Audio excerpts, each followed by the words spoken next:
Jake Morrison stood at the huge window of Haven's rest space station and watched the stars. His hand shook a little as he held his coffee cup. Tomorrow he would marry an alien princess. The thought still seemed crazy to him. He was just a regular guy from Earth. 28 years old, brown hair, average height. Nothing special about him at all. He worked as a diplomat for the human colonies, but he was not important. He filled out papers and attended boring meetings. Now suddenly the fate of 2 entire civilizations rested on his shoulders. The war had been going on for 30 years. Not a real war with shooting and bombs, but a Cold War. Humans and the Zephyrian Empire watched each other across space, building weapons and making threats. Everyone knew that one day the shooting would start. When it did, millions would die. That was why Jake was here. Someone had decided that a marriage might prevent the war. A human would marry a Zephyrian princess. The idea was old-fashioned, but both sides were desperate enough to try it. Jake was chosen because of his brain, not because he was smart, though he was smart enough. The aliens had tested him with their machines. They said his mind was quiet. Most human minds were too noisy and chaotic for telepathic aliens to handle. Jake's mind was different. The aliens could be around him without getting headaches. So here he was about to marry Princess Lyrale of House Stellaris. He had seen pictures of her, of course. She was beautiful in a way that made his chest tight. Her skin was pale blue like winter sky. Her hair was silver and seemed to glow. Her eyes were large and dark, with tiny stars that actually twinkled in them. She was also third in line to rule the entire Zephyrian Empire. The Empire controlled hundreds of worlds and trillions of people. Jake came from a small farming town in Ohio. This is insane, he said to himself, not for the first time. Having second thoughts, Jake turned around. Commander Lisa Park walked toward him. She was his handler, assigned to make sure he did not mess this up. She was tough and smart, with short black hair and sharp eyes. Maybe a few thousand thoughts, Jake said, all of them telling me to run. Lisa smiled a little. Too late for that. The ceremony is in 6 hours. Half the galaxy will be watching. That was true. The wedding would be broadcast across human space and Zephyrian territory. Billions of people would see Jake stumble through alien customs he barely understood. Tell me again why this will work, Jake said. Because both sides want it to work, Lisa replied. The Zephyrians are tired of fighting. They want to trade and explore, not build weapons, and we need their technology if we want to survive out here. Jake knew she was right. Human colonies were scattered and weak compared to the ancient Zephyrian Empire. The aliens had technology that humans could not even understand. They could travel between stars in days instead of months. They could read minds and share thoughts. They lived for hundreds of years and had wisdom that came from ruling the galaxy for thousands of years. What if she hates me? Jake asked. She probably will, Lisa said honestly, at least at first. From what we know about Zephyrian culture, she sees this as a duty, a sacrifice for her people. She does not expect to like her human husband. That made Jake feel worse, not better. The next few hours passed in a blur. Jake put on his dress uniform, which had been specially made for the occasion. It was dark blue with gold trim, designed to look formal but not too military. He did not want to remind anyone that humans and Zephyrians had been preparing to fight each other. The ceremony would take place in the main hall of Haven's Rest. The space station was neutral territory, built by both humans and aliens working together. It was one of the few places where both species felt comfortable. Jake waited in a small room next to the hall. Through the door he could hear hundreds of voices speaking in dozens of languages. Representatives from both civilizations had come to witness the wedding. The pressure made him feel sick. Ready? Lisa asked, checking her watch. Jake was not ready. He would never be ready, but he nodded anyway. The doors opened and Jake walked into the hall. It was enormous, with a ceiling that showed the stars outside. Hundreds of people sat in rows of seats, humans on one side, aliens on the other. Cameras floated in the air, recording everything. At the far end of the hall was an altar that combined human and Zephyrian designs. Earth flowers grew next to crystals that hummed with alien energy. 2 officials waited there, a human judge and a Zephyrian priest whose skin changed colors as he breathed. Jake walked down the long aisle. Every step felt like it took forever. Eyes watched him from every direction. Some looked curious, some looked worried, some looked angry. He kept his back straight and tried to look confident. Then music began to play. Not human music or alien music, but something new that blended both styles. Jake reached the altar and turned around. Princess Lyrelei entered the hall. She was even more beautiful in person than in pictures. She moved like she was floating, her silver dress flowing around her like liquid light. Her face showed no emotion at all. She looked at Jake once quickly, then focused on something beyond him. As she walked down the aisle, Jake could hear whispers from the Zephyrian side. They were speaking in their own language, but he had learned enough to understand some words. Primitive. Barbaric. Unfortunate necessity. Lyrelei reached the altar and stood beside him. She was tall, almost as tall as Jake. Up close, he could see that her skin actually sparkled a little, like it had tiny diamonds under the surface. She smelled like flowers he had never encountered, sweet but with something wild underneath. "Hello," Jake said quietly. She looked at him with those star-filled eyes. For just a moment he thought he saw something there. Curiosity maybe, or surprise. But then her face became emotionless again. "Human," she said in perfect English. Her voice was musical, like wind chimes. The ceremony began. Jake and Lyrelei repeated words in both languages, promising to honor each other and work for peace between their peoples. Jake slipped a ring onto her finger, a simple gold band that looked tiny against her elegant hands. She placed a crystal pendant around his neck that felt warm against his skin. When it was over, they were married. The crowd clapped and cheered, but Jake barely heard it. He was married to an alien princess who thought humans were barely civilized. Tomorrow they would travel to her home world, where he would try to prove that humans deserve to exist among the stars. As they walked back down the aisle together, Lyrelei spoke without looking at him. "Do not expect too much from this union, human. We both have duties to perform, nothing more." Jake nodded, but inside he felt something he had not expected. Not fear or sadness, but determination. Maybe she was right. Maybe this was just duty. But Jake had always believed that people could surprise each other. He had a feeling that the surprises were just beginning. The journey to Zephys Prime took 3 days on the alien ship called Starlight Harmony. Jake had never seen anything like it. The walls seemed to be made of living crystal that glowed softly and changed color based on the mood of the crew. There were no sharp corners anywhere. Everything flowed together like the ship had grown instead of being built. Jake's room was beautiful but strange. The bed floated in the air, held up by invisible forces. The walls showed pictures of alien landscapes that moved like windows. When he touched a panel, food appeared from nowhere, perfectly prepared but tasting like nothing he had ever eaten before. He rarely saw Lyrelei during the trip. She stayed in her own section of the ship with her attendants. Sometimes he heard them talking in the corridors, their musical voices rising and falling like a song. When he tried to understand their words, he only caught fragments. Crude creature. Poor princess forced to endure this. It will not last long. How could it? Jake tried not to let the words bother him, but they did. He spent most of his time studying. Commander Park had given him books and recordings about Zephyrian culture. He needed to learn their customs, especially the ones for married couples. The more he learned, the more nervous he became. Zephyrian marriage was not like human marriage. It was not just about two people promising to live together. It was about minds joining together, sharing thoughts and feelings in ways that humans could not imagine.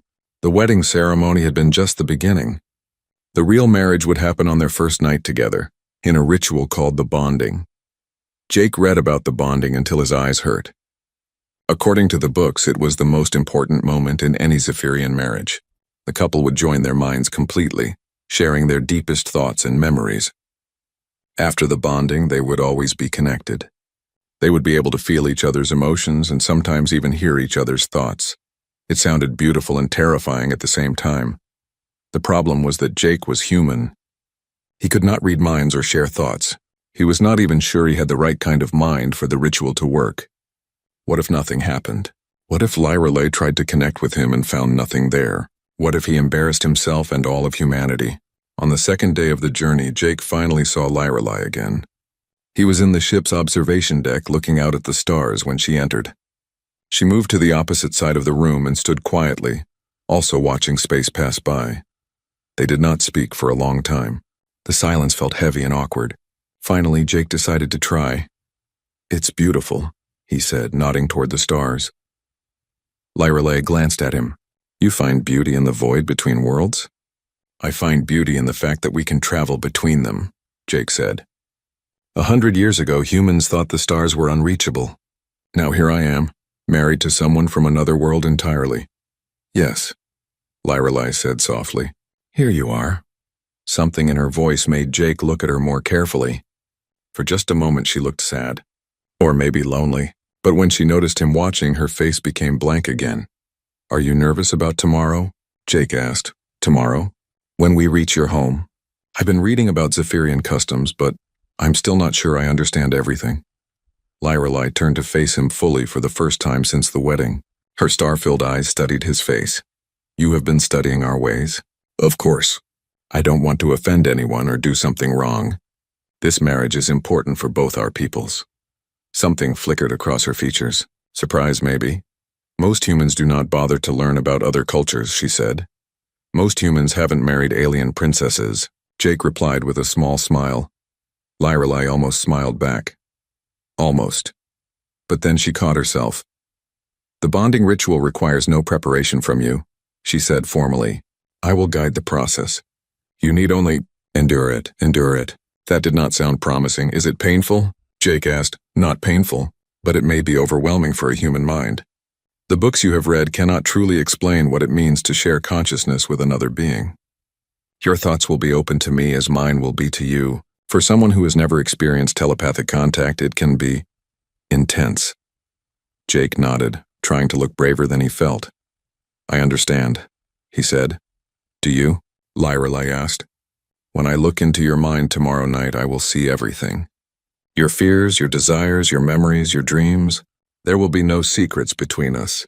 And I will see, she paused, see what? I will see the chaos that lives in human thoughts. The disorder and confusion that makes your species so difficult for telepaths to understand. The way she said it made Jake feel small, like his mind was something broken or inferior. Maybe it won't be as bad as you think, he said. Lorelei looked at him with something that might have been pity. I have touched human minds before, during diplomatic meetings. They are loud and tangled like storms made of emotion and random ideas. The bonding will require me to enter deeply into such a mind and remain there for hours. It will not be pleasant for either of us. Jake felt his face get hot. Maybe my mind is different. The test said I was quiet. Quiet for a human, Lorelei corrected, which means very little. She left the observation deck after that, and Jake did not see her again for the rest of the journey. On the third day, they reached Zephus Prime. Jake watched from his window as the planet grew larger. It was beautiful beyond words, blue and green and silver with 3 moons that danced around it in perfect harmony. Cities sparkled on the surface like jewels, connected by streams of light that must have been transportation systems. The ship landed at a spaceport that looked like a garden. Trees and flowers grew everywhere, but they were not like earth plants. These trees had leaves that sang in the wind. The flowers glowed with their own light and changed colors as people walked past them. A crowd waited for them. Hundreds of Zephyrians dressed in flowing robes and jewelry that seemed to be made of captured starlight. As Jake and Lorelei stepped off the ship, the crowd bowed deeply. Welcome home, princess, someone called in the musical Zephyrian language. Lorelei smiled for the first time since Jake had met her. But the smile was not for him. It was for her people, her world, her real life. Jake was just someone she had to tolerate. They traveled to the royal palace in a vehicle that floated above the ground without making any sound. Jake stared out the windows at a city that looked like it had been carved from crystal and dreams. Buildings twisted up toward the sky in impossible spirals. Gardens hung in the air between towers. People walked on bridges made of nothing but light. This is incredible, Jake said. This is home, Lorelei replied. The palace was the most amazing thing Jake had ever seen.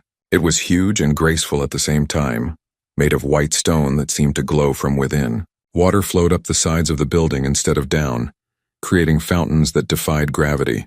Gardens grew on every level, filled with plants from 100 different worlds. Inside, Jake met Lorelei's family. Her parents, the king and queen, were polite but distant. They spoke to him in careful English, asking questions about Earth and human customs. But Jake could tell they were just being diplomatic. Behind their star-filled eyes, he saw the same thing he had seen in everyone else. The belief that humans were primitive creatures barely worth their attention. Lorelei's younger sister, Princess Celeste was more direct. "So you are the human," she said, looking Jake up and down like he was a strange animal. "You are larger than I expected. Thank you," Jake said, not sure if it was a compliment. "Do not thank me yet," Celeste said with a laugh that sounded like silver bells. "Wait until tomorrow night. Then we will see if you survive the bonding." That evening, Jake was given his own room in the palace. It was beautiful, with walls that showed moving pictures of Earth landscapes. Someone had tried to make him feel at home. But as he lay in the floating bed, staring up at the ceiling that displayed the night sky of Zephyrus Prime, all he could think about was tomorrow night. He would have to prove that humans belonged among the stars. He would have to show an alien princess that his mind was worth connecting to. He would have to succeed at a ritual that even Lyra Lai seemed to think would be unpleasant for both of them. Jake closed his eyes and tried to sleep. But his mind, his loud, chaotic, supposedly inferior human mind, would not be quiet. It kept spinning with worry and hope and determination. He had no idea that tomorrow night would change everything he thought he knew about himself, about humans and about what it meant to connect with another thinking being. All he knew was that he had to try. For humanity, for peace, and maybe, just maybe, for the chance that an alien princess might see something in him worth loving. The next evening came too quickly. Jake spent the day meeting various Zephyrian officials and trying not to think about what would happen that night. Everyone was polite but distant. They watched him like he was an interesting but dangerous animal that might do something unpredictable. As the sun set over Zephyrus Prime, casting the sky in shades of purple and gold that did not exist on Earth, servants came to prepare Jake for the bonding ceremony. They gave him special clothes, a simple white robe that felt like it was made of moonlight. They offered him food that was supposed to help him relax, but Jake was too nervous to eat. "The princess is ready for you," one of the servants said in careful English. She was young, with pale green skin and silver markings on her forehead. "Follow me, please." Jake followed her through corridors filled with floating lights and walls that hummed with soft music. Other servants and nobles watched him pass. Some looked curious. Others looked worried, like they were watching someone walk to his execution. They stopped at a pair of doors that seemed to be made of crystal and starlight. The servant bowed and stepped aside. "Beyond these doors are the princess's private chambers," she said. "The bonding will take place there. Do not be afraid. The princess is skilled in the ritual. She will guide you through it." Jake nodded and tried to look confident. The doors opened without anyone touching them, and he stepped inside. Lyra Lai's chambers were unlike anything Jake had ever seen. The room was large and circular, with a domed ceiling that showed the real night sky above the palace. The walls were covered in crystals that pulsed gently with blue and silver light. In the center of the room was a raised platform with cushions arranged in a circle. Lyra Lai stood near the far wall, looking out a window at the gardens below. She had changed into a flowing dress that seemed to be made of liquid starlight. Her silver hair was loose around her shoulders, and in the crystal light she looked like something from a dream. "You came?" she said without turning around. "Did you think I wouldn't? I thought you might run. Many humans would, faced with what we must do tonight." She turned to face him. In the soft light of the crystals, her star-filled eyes seemed deeper than space itself. "Are you ready?" she asked. "I don't think anyone can be ready for something like this," Jake said honestly. "But I'm here." Lyra Lai nodded and moved to the center of the room. She sat on one of the cushions and gestured for Jake to sit across from her. The crystals around the room began to glow brighter, humming with energy that Jake could feel in his bones. "The bonding is sacred to my people," Lyra Lai said. "It is how we join our lives together, sharing our deepest selves. For Zephyrians, it is natural. We are born with telepathic abilities. But humans," she paused, "this may be difficult for you. What exactly will happen? I will reach out with my mind and touch yours. At first, the contact will be light, like a whisper. Then gradually, I will go deeper. We will share thoughts, memories, emotions. For a few hours, we will be one consciousness instead of two." Jake felt his heart speed up. Will it hurt? Not hurt exactly. But human minds are chaotic and loud. Being inside one for so long will be challenging for me, and you may find the experience overwhelming. She closed her eyes and held out her hands. Jake took them, surprised by how warm they were. "Try to relax," Lyra Lai said. "Let your mind go quiet. Do not fight what you feel."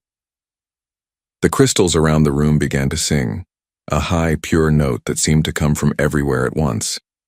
Jake felt something brush against his thoughts, light as a feather. Lyrelei frowned. Strange, she murmured. I expected more resistance. The touch grew stronger. Jake felt Lyrelei's presence in his mind like a warm light. It was the strangest sensation he had ever experienced. Knowing that someone else was sharing his thoughts, seeing through his eyes, feeling what he felt. But then something unexpected happened. Lyrelei gasped, and her eyes flew open. She stared at Jake with an expression of complete shock. What? Jake asked. What's wrong? I don't understand, she said, her voice shaking. Your mind. It's not what I expected. Is that bad? Lyrelei closed her eyes again, concentrating. The crystal light grew brighter. Jake felt her presence push deeper into his consciousness, and suddenly the world exploded into color and sensation. Through their connection, Jake could feel Lyrelei's amazement. She had expected to find a simple, primitive mind, something small and easily understood. Instead, she had found an ocean. Human consciousness, Jake realized, was nothing like Zephyrian consciousness.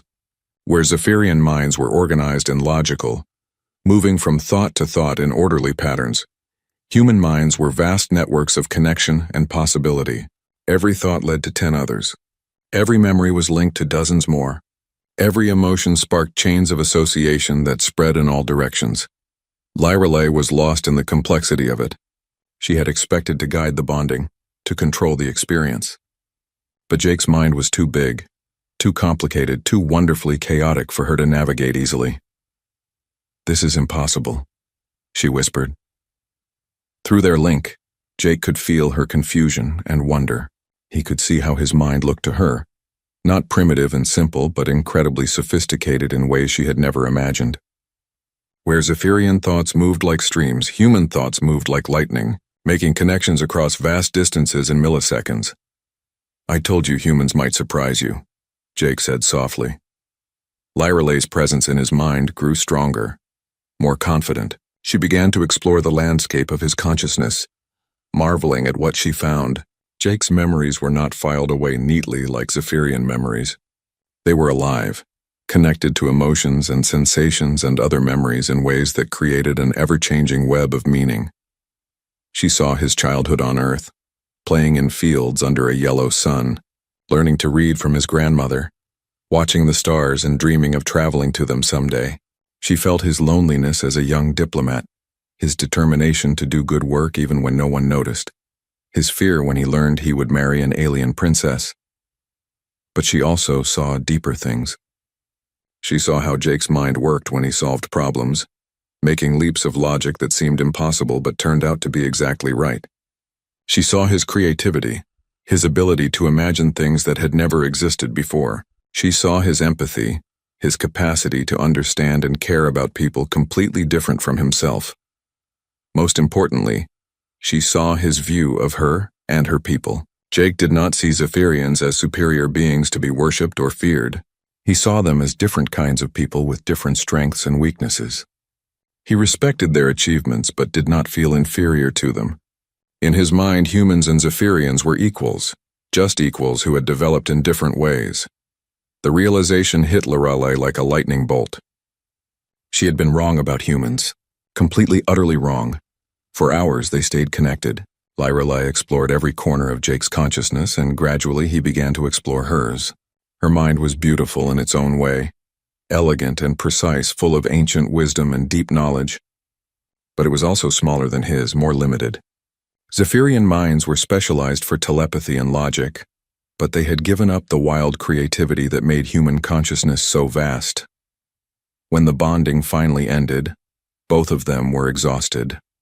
The crystals around the room dimmed to a soft glow. Jake and Lyrelei sat in silence, still holding hands, trying to process what had happened. I owe you an apology, Lyrelei said finally. Her voice was quiet and full of wonder. For what? For thinking your people were primitive, for believing human minds were simple and chaotic. She looked at him with new respect. Your consciousness is the most complex thing I have ever encountered. It's like a universe contained in a single mind. Jake felt a warm glow of pride, but also confusion. I don't understand. I'm just ordinary. No, Lyrelei said firmly. You are extraordinary. All humans are. We have been so wrong about your species. She stood up slowly, still looking dazed. I need time to think about this, to understand what it means. What does it mean for us? Jake asked. Lyrelei looked at him with those star-filled eyes, but now they held something new. Not pity or duty, but genuine interest.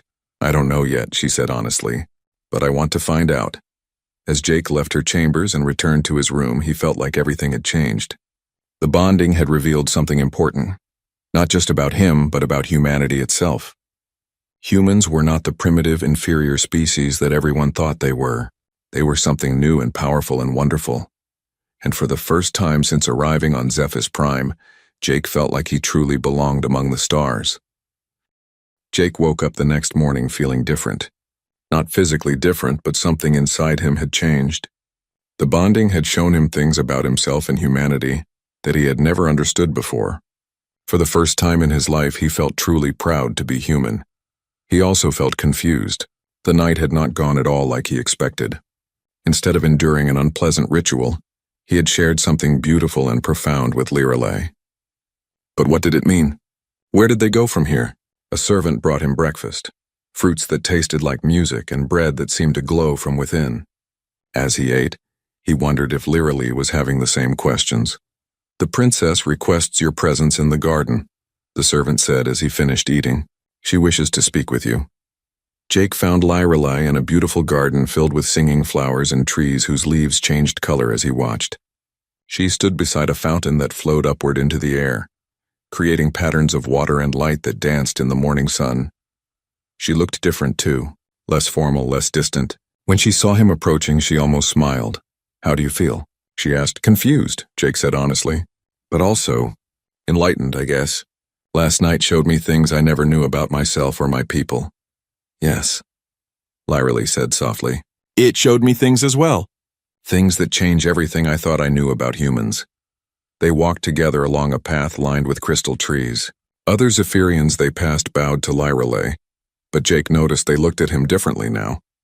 Word of the successful bonding had spread through the palace. Some looked curious, others looked troubled. My family is confused, Lyrelei said, as if reading his thoughts. The bonding was supposed to be a simple ceremony, a political necessity. They did not expect it to reveal what it did. What exactly did it reveal? Jake asked. Lyrelei stopped walking and turned to face him. That everything we believed about humans was wrong. Your minds are not primitive or chaotic. They are sophisticated beyond our understanding. Your consciousness operates on principles that we have never encountered before. She began walking again, more slowly this time. For thousands of years, my people have believed we were the most advanced minds in the galaxy.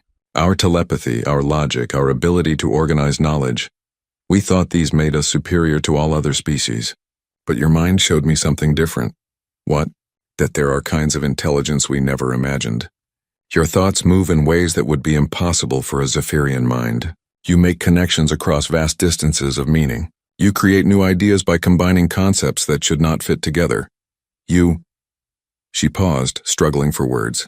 You think in ways that we cannot think. Jake felt a warm glow of pride, but also concern. Is that good or bad? I don't know yet, Lyrelei admitted. But it is certainly not what anyone expected. Over the next few days, Jake began to understand what she meant. Word of the unusual bonding spread beyond the palace. Scientists and scholars came to meet the human who had surprised a Zephyrian princess. They asked him questions, tested him with puzzles, and studied the way his mind worked. What they found amazed them. Human thinking was not just different from Zephyrian thinking. It was different in ways that solved problems Zephyrians had struggled with for centuries. Dr. Thalen Brightwater, an ancient scholar with skin like polished silver, spent hours talking with Jake about human creativity. We have always valued logic and order, he explained. Our greatest achievements come from careful analysis and systematic thinking.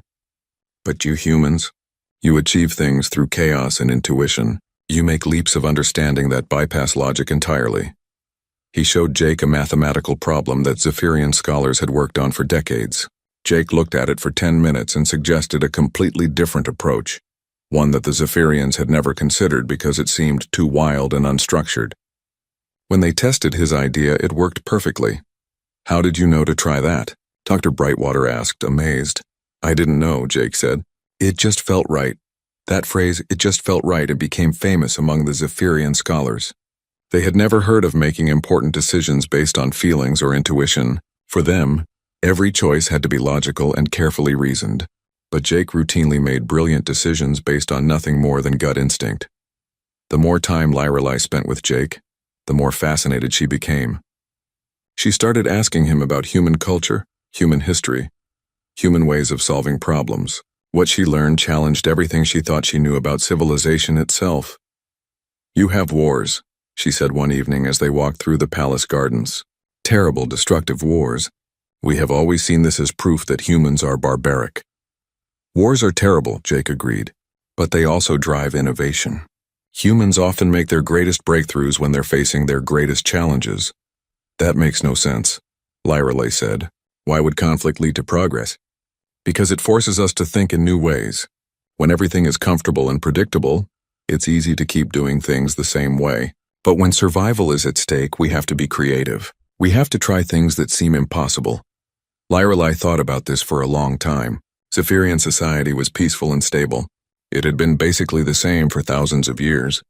That stability was one of their greatest achievements, but Jake was suggesting it might also be a limitation. "Perhaps," she said slowly, "that is why human minds are so complex. You have had to adapt and change and grow in ways that we have not." Their conversations continued late into the night. Jake told her about human art and music and literature, creations born from emotion and imagination rather than logic and planning. Lyrelei shared the deep wisdom of her people, their understanding of the universe built over millennia of careful observation and thought. What surprised them both was how well their different kinds of thinking worked together. When Jake's wild creativity combined with Lyrelei's systematic knowledge, they could solve problems that neither could handle alone. But not everyone was happy about these discoveries. Princess Celeste cornered Jake one afternoon in the palace library. "You are causing trouble," she said bluntly. "My sister has become obsessed with human thinking. She spends all her time studying your people instead of attending to her duties." "I'm sorry if—" "Do not apologize," Celeste interrupted. "Just understand that many of my people are concerned. For thousands of years we have known our place in the universe. We are the advanced civilization. We are the teachers and leaders. Now you come here and suggest that perhaps we are not as superior as we believed." Jake could see her point. The discovery that humans had valuable kinds of intelligence that Zephyrians lacked was threatening to an entire worldview. "I'm not trying to threaten anyone," Jake said. "I just want our peoples to understand each other better." "Understanding can be dangerous," Celeste replied. "What happens when my people realize that humans might have things to teach us? What happens to our authority, our leadership of the galaxy?" That evening, Jake shared his conversation with Celeste with Lyrelei. She listened thoughtfully, her star-filled eyes reflecting the garden lights. "My sister is not wrong," she said finally. "The implications of what we have learned are significant. If human minds truly possess capabilities that we lack, it changes the balance of power in the galaxy. Does that scare you?" Lyrelei was quiet for a long moment. "Yes," she said honestly, "but it also excites me. For the first time in my life, I am learning something completely new. I am seeing possibilities I never imagined." She turned to look at him directly. "You have changed me, Jake Morrison. Before our bonding, I saw the universe as ordered and predictable. Now I see it as full of infinite possibilities." Something in her voice made Jake's heart speed up. This was not the cold, dutiful princess he had married. This was someone who was genuinely interested in him, in his thoughts and ideas and dreams. "You've changed me too," he said softly. "You've helped me understand that being human is something to be proud of, not apologetic about." They were standing close now, closer than they had been since the bonding. In the soft light of the alien garden, Lyrelei looked more beautiful than ever. But it was not just her physical beauty that attracted Jake anymore. It was her intelligence, her curiosity, her willingness to question everything she had believed. "What happens now?" Jake asked. "I don't know," Lyrelei replied, "but I want to find out. Together." For the first time since their wedding, she smiled at him, a real smile, warm and genuine. Jake smiled back, and in that moment he realized that their marriage might become something neither of them had expected. Something real. The trouble started a week after the bonding ceremony. Jake was reading in the palace library when urgent voices echoed through the corridors. He could not understand all the words, but he recognized the tone. Anger, fear, and heated argument. Lyrelay found him an hour later. Her face was pale and her star-filled eyes looked troubled. "What's happening?" Jake asked.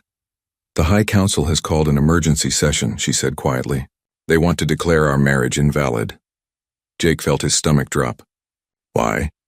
Because the bonding revealed things they do not want to accept. Lord Vexius and the traditionalist faction believe that recognizing human intelligence as equal to ours threatens the natural order of the galaxy. She sat down beside him, her hands shaking slightly. "They claimed that I was contaminated by the experience. That human chaos has infected my thinking and made me unfit for royal duties."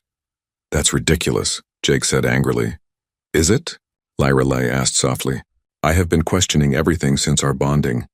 Everything my people have taught me about superiority and our place in the universe. Maybe they are right to be concerned?" "No," Jake said firmly. "They're scared. Scared that their assumptions about humans were wrong. Scared that they might have to treat us as equals instead of primitive children." That evening, the High Council convened in the great assembly hall of the palace. Jake was not allowed to attend, but Lyrelay insisted he stay close by. She would need his support for what was about to happen. Through the tall windows, Jake could see hundreds of Zephyrian nobles gathering in the hall. Their voices rose and fell like ocean waves, urgent and angry. At the center of it all sat King Alderaan and Queen Celestine, looking grave and worried. Lord Vexius stood to address the assembly. He was old even by Zephyrian standards, with skin like ancient marble and eyes that held no warmth. "Fellow Zephyrians," his voice carried clearly through the hall, "we face a crisis that threatens the very foundation of our civilization. The bonding between Princess Lyrelay and the human has revealed disturbing truths." Jake listened as Lord Vexius spoke about the contamination of royal blood and the dangerous influence of human thinking. He argued that the marriage was based on false premises, that humans had somehow deceived them about their true nature. "We entered this alliance believing we were helping a primitive species," Vexius declared. "Instead, we have discovered creatures whose minds operate in ways that challenge our understanding of intelligence itself. This is not evolution, this is aberration." Many in the assembly nodded in agreement. Jake could see fear in their faces, fear of losing their position as the galaxy's most advanced civilization. Then Lyrelay stood to speak.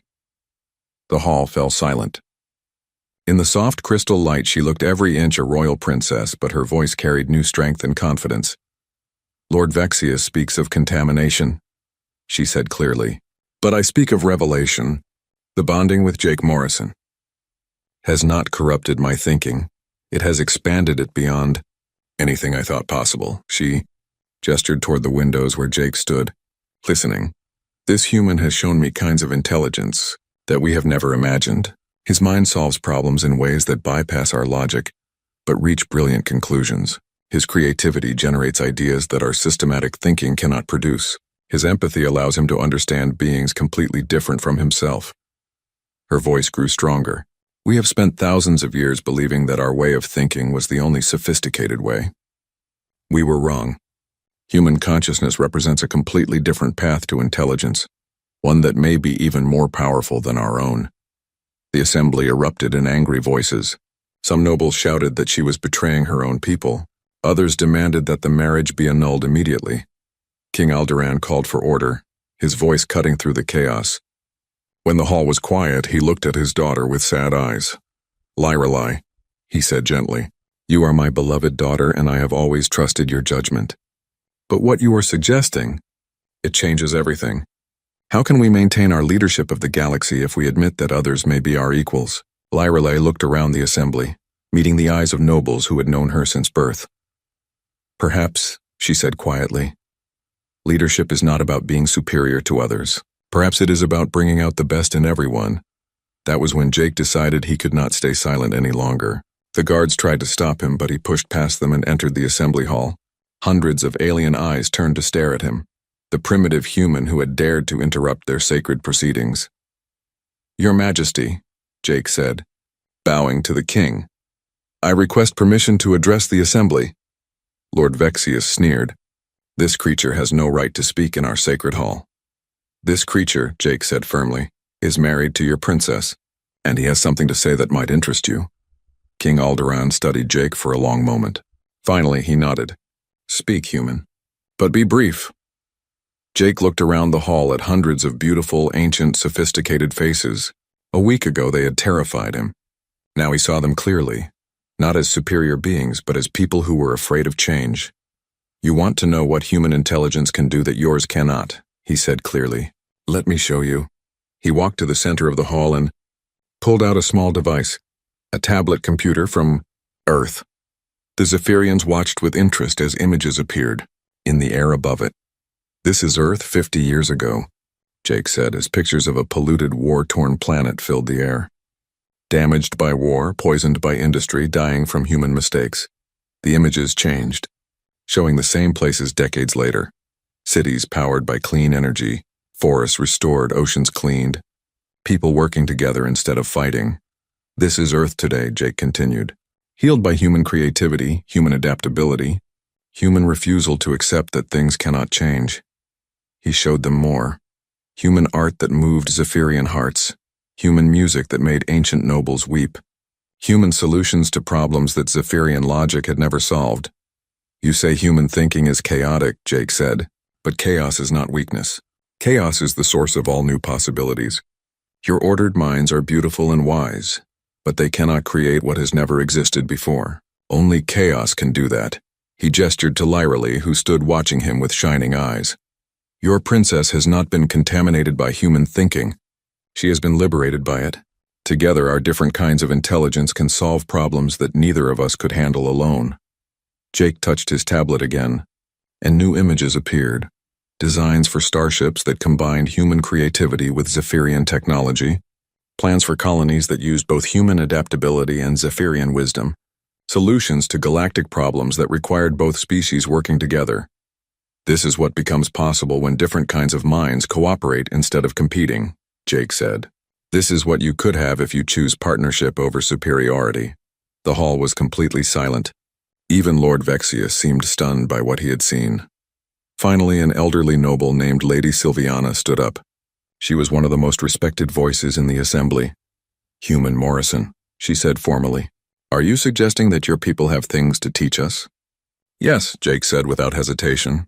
Just as you have things to teach us. Intelligence is not a contest. It is a collaboration. The debate that followed lasted hours. Some nobles remained convinced that acknowledging human equality would undermine Zephyrian authority. But others began to see the possibilities that Jake and Lyralee were offering. Dr. Brightwater spoke about the scientific breakthroughs that human thinking had already produced. Princess Celeste, despite her earlier concerns, admitted that watching her sister work with Jake had shown her new ways of approaching old problems. When the vote finally came, it was close. But in the end, the assembly chose to uphold the marriage, not as a political necessity, but as a symbol of a new kind of partnership between species.